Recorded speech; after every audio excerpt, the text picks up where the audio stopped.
Queridos, não há avivamento sem oração. Não há mover de Deus quando a igreja não entende esse mover da oração. Que o Senhor venha despertar cada uma aqui, no nome de Jesus, a orar pelo menos 1 hora todos os dias. Um dia eu encontrei uma agenda que estava perdida de alguém. Olha para mim aqui. Eu fiquei maravilhado, né? Não sabia de quem era, fui abrir a agenda. Aí na hora que eu abri, estava a programação do dia. Aquela pessoa, ela era tão organizada, e na agenda estava escrito assim: 6 horas da manhã, acordar. Das 6 às 7, oração. Meu irmão, quando eu vi aquilo, fiquei maravilhado. Aí falando, depois tomar banho, depois tomar café, aí tudo estipulado. Aí eu vejo hoje o que aconteceu com essa pessoa, que era um trabalhador braçal e que fez faculdade e hoje tem consultório. Você está entendendo, amém? Sempre que você priorizar Deus, Deus vai priorizar você, meu irmão. Sempre. Coloca Ele em primeiro lugar na tua vida. Isso acontece através da oração. A oração vai te conectar com Deus. Irmãos, se você não orar, é sinal que Deus não é tão importante assim. É como duas pessoas convivendo debaixo do mesmo teto e elas não conversam entre si. Já imaginou? É isso que muitos estão fazendo com o Espírito Santo. Não se relacionam com Ele. Ele é uma pessoa e Ele quer falar com você. Ele quer ouvir a sua voz. Amém? Glória a Deus. Eu passei no sábado para os pastores. Eu quero que o irmão coloque no telão as fotos a foto da nossa célula e das células que saíram da nossa. Porque nos últimos 2 meses a nossa célula multiplicou 3 vezes. Então vamos ver o resultado. A nossa célula ficou assim, ó, depois da multiplicação, né? Então a última célula nossa foi assim. Agora mostre as células que saíram da nossa. Essa é a célula da Janete, né, e do Marcelo. Pode passar. Olha a célula do Ilha e da Letícia. A primeira célula que eles realizaram tinha 13, a segunda semana já tinha 15. Glória a Deus. Vai. Olha essa célula, gente. Começou terça-feira da semana passada. Nós enviamos a mãe como anfitriã e a Tati, né, a Tati como a líder. Olha como é que estava a célula, 13 pessoas. Agora, por que está acontecendo isso? Diga, mover da oração. Amém? Pode acender as luzes. É o que falta para muita gente, para muitos de nós, oração. Colocar realmente no coração, vale a pena orar, vale a pena, não é desperdício, não é perca de tempo. Anos atrás, eu estava em casa, e naquela época, eu morava aqui na Vila Paraíso. Foi justamente, eu acredito que foi no período que eu estava em batalha espiritual pelo bairro do Guilhermino. E naquele período eu estava orando 4 horas por dia, me trancava num quarto e ficava orando pelo Guilhermino. E eu já contei aqui, mas só para renovar aí na sua mente. Isso foi logo no começo da visão celular. Em 6 meses a gente estava no Guilhermino com 12 células. E num desses períodos que eu estava em oração, chegou entre aspas, tá, um irmãozinho. Ele chegou lá no portão e disse: pastor, me chamou, até que eu fui lá atender. O que o senhor está fazendo? Eu falei: eu estou orando. Aí ele disse: já que você não está fazendo nada, você pode ir ali comigo? Não está fazendo nada. Mas você pensa que muitos não pensam assim? Tem gente que pensa que oração é desperdício, é perca de tempo. Quando você não ora, você está com esse pensamento. Misericórdia, irmão.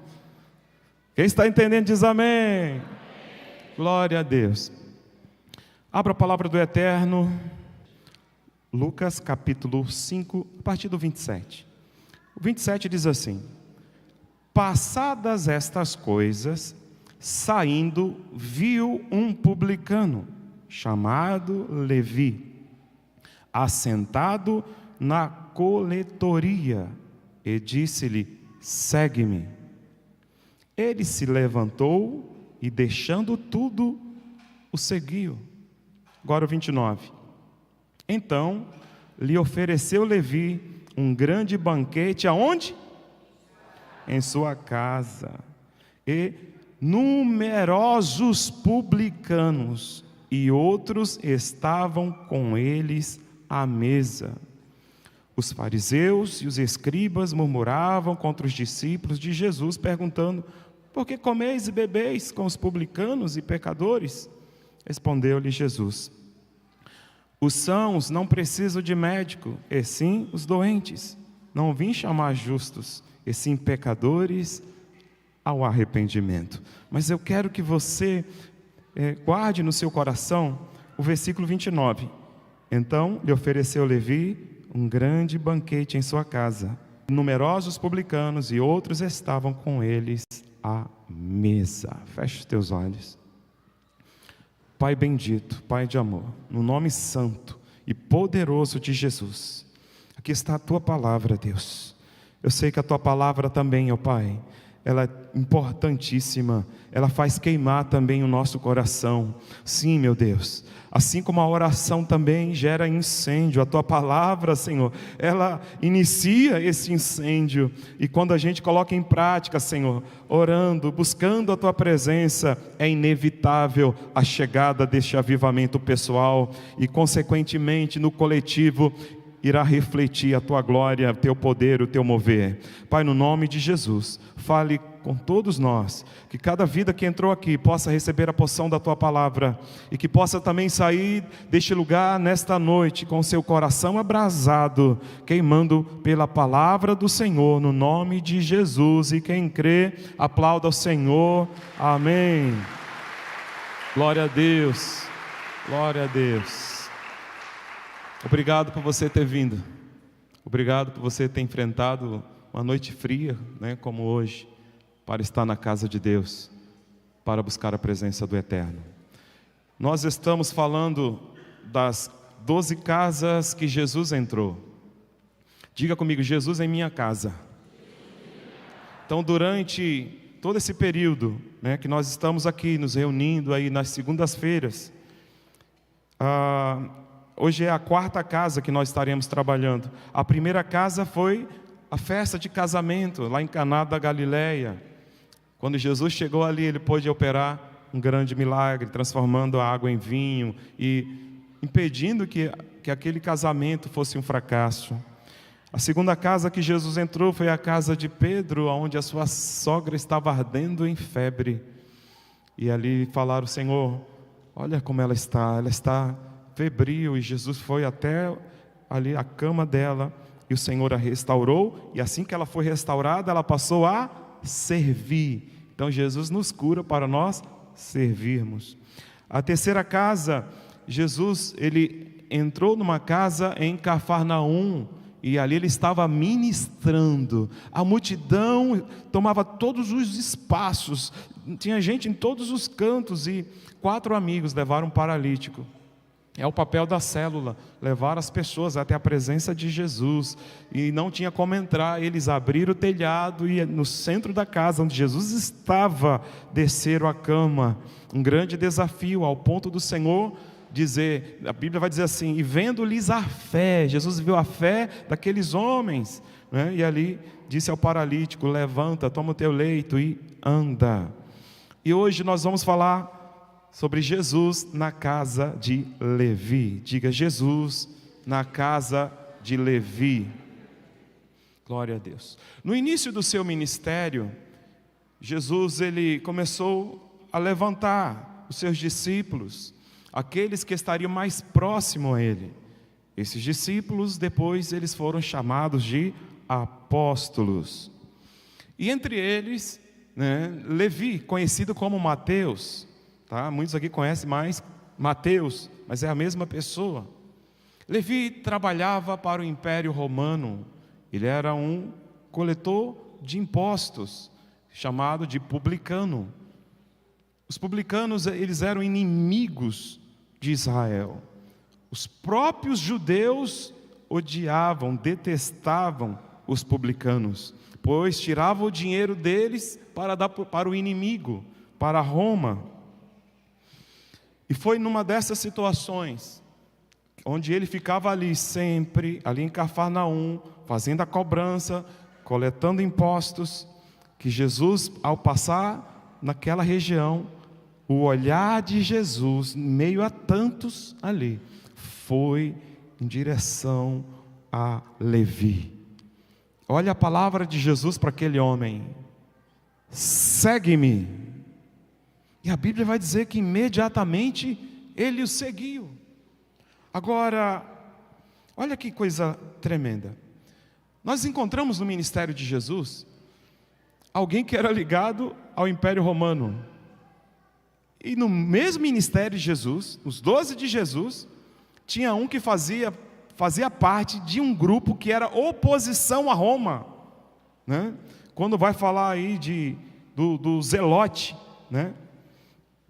Então esse Zelote, esse Simão Zelote, ele fazia parte de um grupo que fazia oposição a Roma.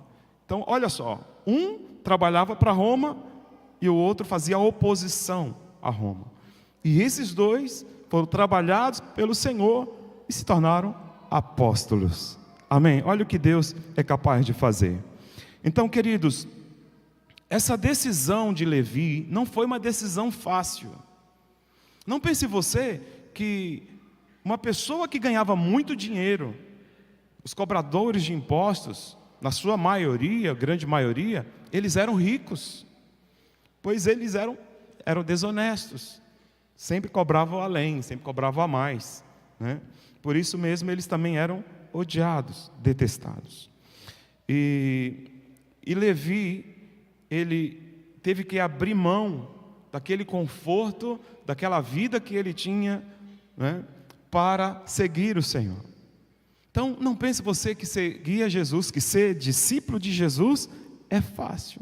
Não é. Diga para quem está ao seu lado: ser discípulo de Jesus não é fácil. Amém? Ser discípulo de Jesus é para corajosos.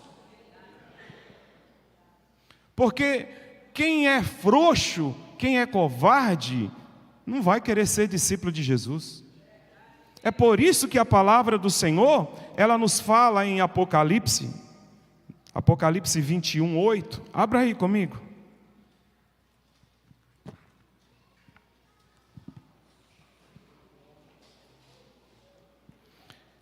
Quanto, porém, aos covardes, olha só, crédulos, aos abomináveis, aos assassinos, aos impuros, aos feiticeiros, aos idólatras e a todos os mentirosos, a parte que lhes cabe será no lago que arde com fogo e enxofre, a saber, a segunda morte.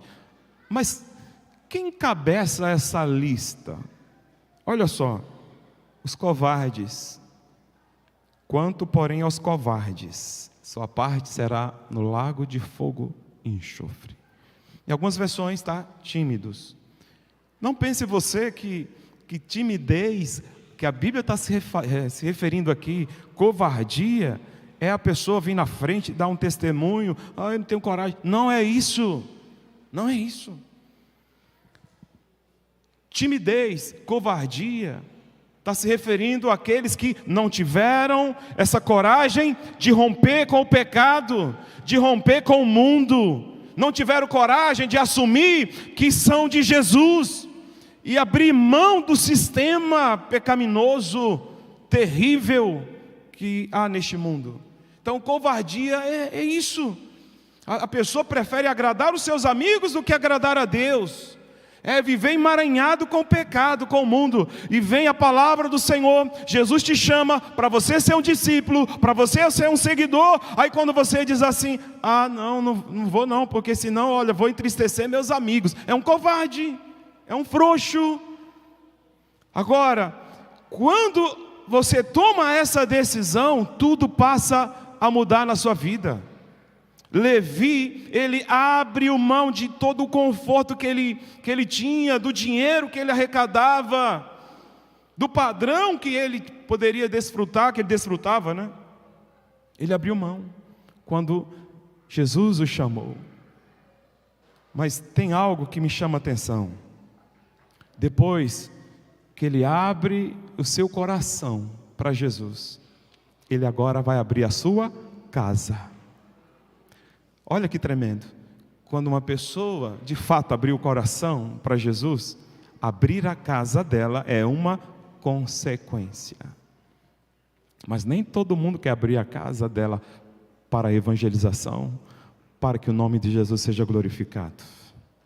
Porque as pessoas pensam assim: se eu abrir a minha casa, vou fazer uma célula, ou um líder vai fazer uma célula na minha casa, olha, quando vem gente, vem criança junto, e criança pode quebrar, pode sujar a minha casa, o meu tapete. Você está dizendo, coisas são mais importante do que vidas para Deus.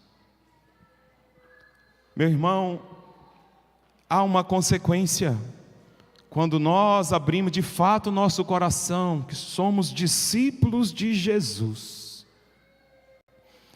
Abrir o coração, abrir a porta de casa, é uma consequência. A casa que a gente mora, ela foi projetada para ter culto. A sala é grande, já chegamos a colocar ali, acho que umas 60 pessoas. Porque a nossa alegria é ver as pessoas sendo libertas. A nossa alegria é ver as pessoas sendo quebrantadas. A nossa alegria é ver as pessoas dizendo, sim, eu quero Jesus. E elas têm as suas vidas mudadas e transformadas. Hoje nós temos líderes de células que nasceram na sala de casa. Pessoas que outrora viviam uma vida presa, algemada ao pecado, aos vícios, e que hoje são uma ferramenta poderosa nas mãos do Senhor. Tudo isso porque abrimos a nossa casa. A gente não vai olhar para essa situação, mas vai sujar a casa, porque a gente mora na zona rural. Quando chove, a sala fica suja, irmãos. Ué, você vê assim nas pisadas assim das pessoas. Ué, isso é normal, vassoura, água limpa tudo, amém?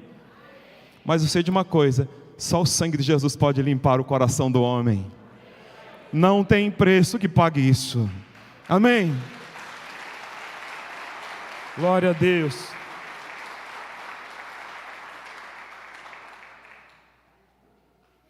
Agora eu quero te perguntar, presta atenção. Levi abriu o coração para Jesus, abriu as portas da sua casa e fez um banquete, um jantar. E ele convida quem?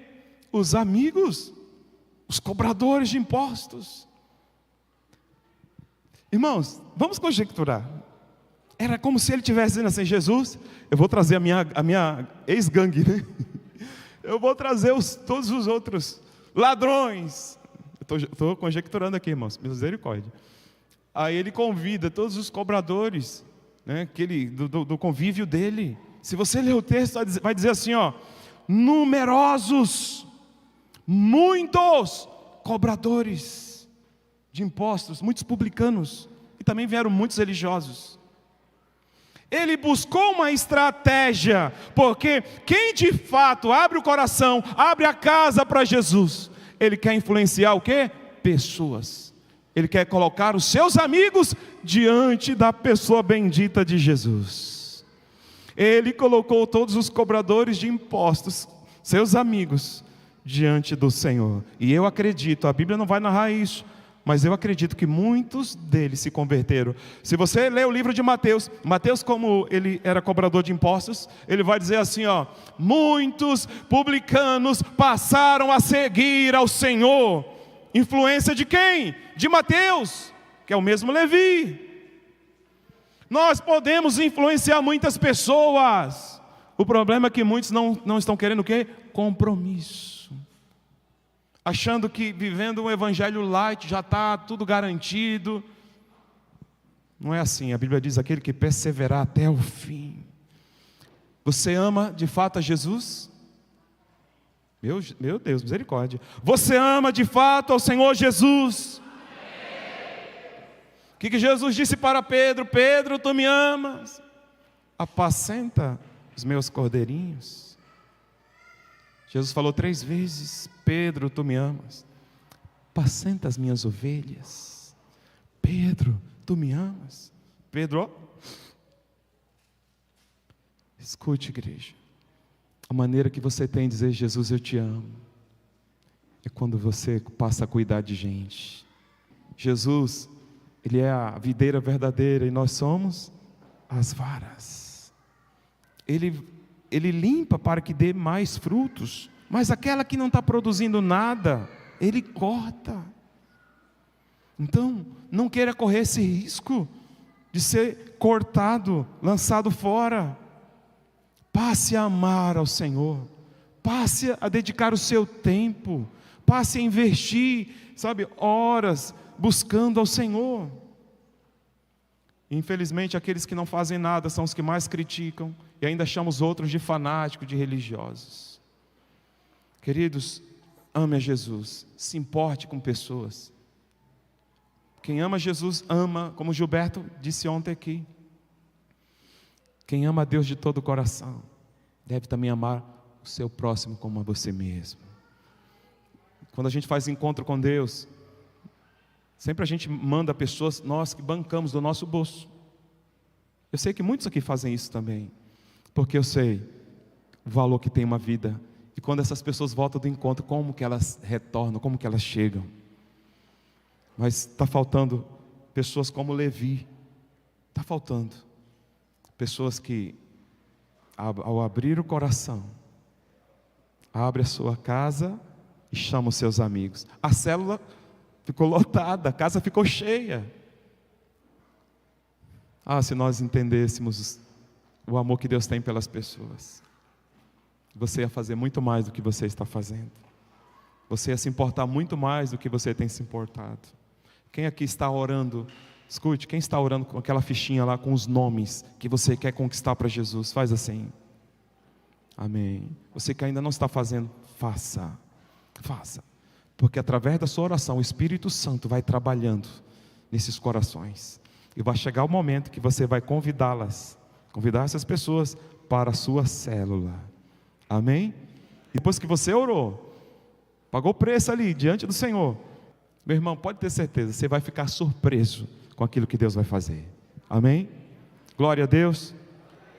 Amém. Então, vamos agir como Levi. Não queira seguir Jesus de longe, não.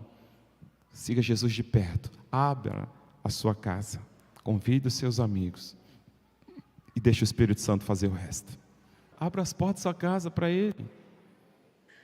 Fala com o seu discipulador: eu quero uma célula na minha casa. Em nome de Jesus, amém?